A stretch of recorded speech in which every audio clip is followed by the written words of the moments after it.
So let's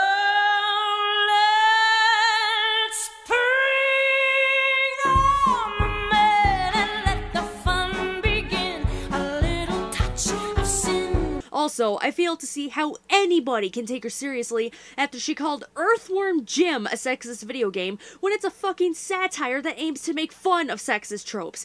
It's kind of hard to call the game sexist because they named the princess What's Her Name when the main hero is a fucking earthworm in a supersuit, and two of the villains you have to defeat are Professor Monkey Forehead and Monkey Professor Forehead, two characters making fun of Darwinists because the game and resulting TV series were the brainchild of a self-professed creationist. Please don't tell me that you take her seriously when she took that shit seriously. I wait another minute, step this way. As a Trekkie, I find it surprising that you'd consider Captain Kathryn Janeway a good role model. Honestly, she was a pretty crappy character overall. At the same time, however, I can't say that this was through any fault of the character as it was the writers. She seemed to change from a hard-ass to overly emotional to ludicrously idealistic to amazingly pragmatic depending on who wrote the episode. I'm sorry, but it's hard for me to consider her a good role model when her characterization is so inconsistent that you'd think she had undiagnosed and unmedicated bipolar disorder. It's time for us to play. They say we may not pass this way again, so let's waste no more time. Bring on the men. One thing that stayed true throughout all episodes, however, was that she was very much a mother to her crew.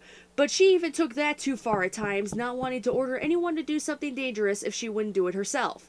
The whole point of being a Starfleet captain is that sometimes you have to sacrifice a crew member to do a dangerous job in order to save the ship and, as a result, the rest of the crew. Like Spock said in Wrath of Khan, the needs of the many outweigh the needs of the few or the one. I haven't seen many episodes of Voyager, so correct me if I'm wrong, but it seems to me that she never learned that in some situations it would have been a necessary sacrifice. Making sacrifices like that are part of the game if you want to serve as captain of a Starfleet vessel. Some people might say, well, of course she wouldn't be prepared for that. She's an inexperienced captain and spent more time in the sciences division than the command division. Guess what? That doesn't change the fact that if she wanted to serve as a bridge officer and work her way up to captain, she would have had to take the bridge officer's test.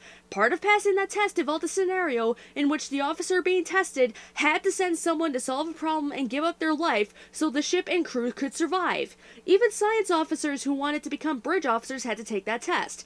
Case in point, Deanna fucking Troi was a science officer. She was the ship's counselor and had to take that test in order to become a bridge officer and earn a promotion to commander in Thine Own Self, one of the episodes from season 7 of The Next Generation. Troi passed the test, and Janeway had to have passed the test, so why can't she seem to learn that those kind of sacrifices have to be made? I always knew, I always said, that silken lace in black and red will drive a man right off his head. It's easy. So many men. Part of being a strong figure to the crew involves making those sacrifices. Part of being a good role model is making the hard decisions that no one wants to make but must be done anyways. Yet Kathryn Janeway never learned that lesson. She never seemed to be willing to make those hard decisions, which is why I can't view her as a good role model. And inconsistent characterization surrounding all of that makes it hard for me to view her as a good character, period. So little time, I want 'em all. Is that a cry? I don't know why they say that I